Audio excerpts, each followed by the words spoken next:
อันนี้เรากำลังทำโรงเรือนนะครับที่จะเพาะชำกล้าต่างๆนะครับไม่ว่าจะเป็นผักหวานหรือว่าสมุนไพรต่างๆครับว่าหลังจากวันนี้เป็นต้นไปนะครับว่าจะเป็นยังไงนะครับโรงเรือน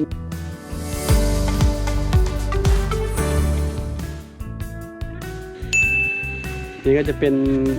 โรงเพาะชำครับที่เรากำลังจะเริ่มทำขึ้นข้างหน้านี่ฮะอันนี้ก็เป็นโรงเพาะชำใหม่ที่เราจะทำเพิ่มขึ้นเพื่อที่จะรองรับคนที่สนใจเกี่ยวกับ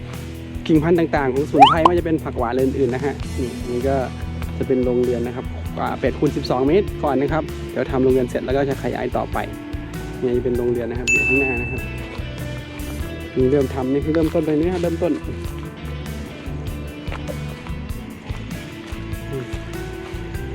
เริ่มต้นอันนี้เรากำลังทำโรงเรือนนะครับที่จะเพาะชำกล้าต่างๆนะครับไม่ว่าจะเป็นผักหวานหรือว่าสมุนไพรต่างๆครับอยู่ตรงนี้ครับก็กำลังเริ่มสร้างนะครับอันนี้เราก็กำลังทีมงานกำลังช่วยกันขมักเขม้นเลยครับตอนนี้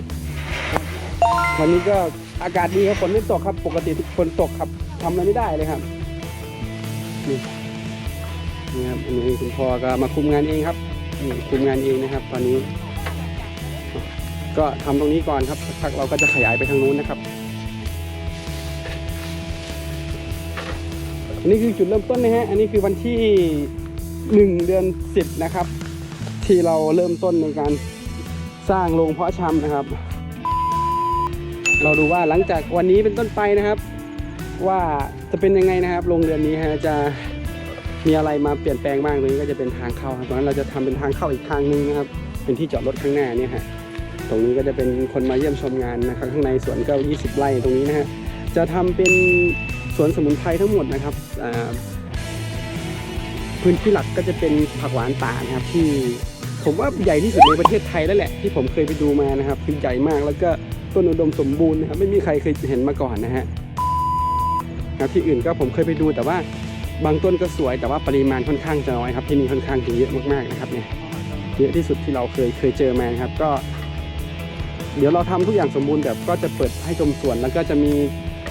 กล้าไม้กิ่งพันธุ์ต่างๆที่พันธุ์หายากสมุนไพรต่างๆที่คนอยากได้ไปปลูกนะครับแล้วก็เอาไว้ในสวนแล้วเพื่อ